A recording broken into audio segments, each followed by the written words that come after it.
In the previous lecture, we saw that Mari prophets, like Israelite prophets, were very interested in political issues.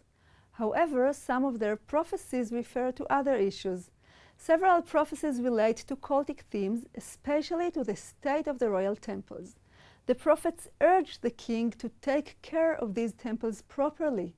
A letter written by an official to King Zimri says, Another matter concerning the building of a new city gate. The prophet came to me some time ago, full of anxiety, saying, You shall begin the building of this city gate. When I sent this tablet to my lord, this prophet once more spoke to me and gave me strict orders as follows. If you do not build this city gate, there will be a disaster, and you will not succeed. This is what the prophet spoke to me. I am now involved in the harvest and cannot divert my servants. If my lord could give an order for help to come here. In other letters, the prophets demand that the king fund offerings or contribute precious objects to the temples.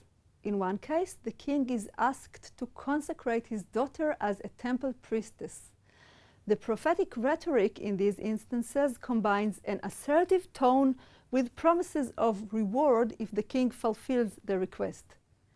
Two letters are of particular interest for comparative study of the Bible.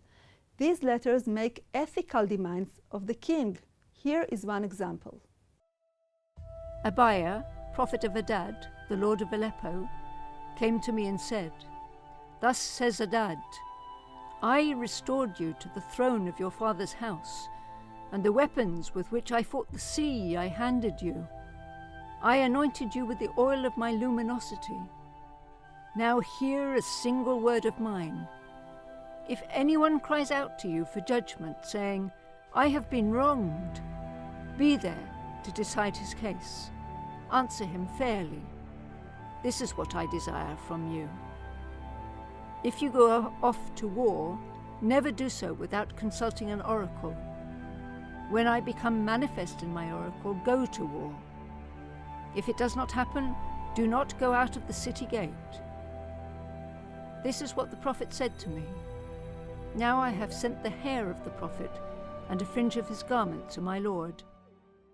The prophet stresses here that the current king sits on the throne by God's grace, and that his reign is dependent on obeying the divine will. Then he makes two demands on the king.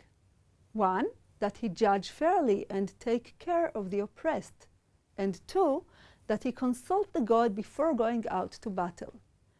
These two themes stand at the heart of many biblical prophecies. Here are some examples of the frequent prophetic demand for justice. Wash yourselves, make yourselves clean. Remove the evil of your doings from before my eyes. Cease to do evil, learn to do good.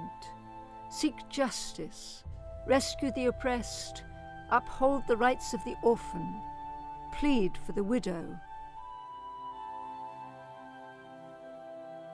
He has told you, O man, what is good and what the Lord requires of you. Only to do justice and to love kindness and to walk modestly with your God.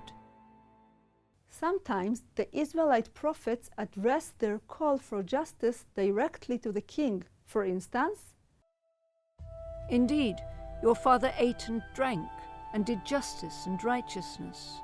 Then it was well with him. He upheld the rights of the poor and needy. Then it was well. That is truly knowing me, says the Lord. In the next lecture, we will look at prophecies from other places in the ancient Near East and discuss their relationship to Israelite prophecy.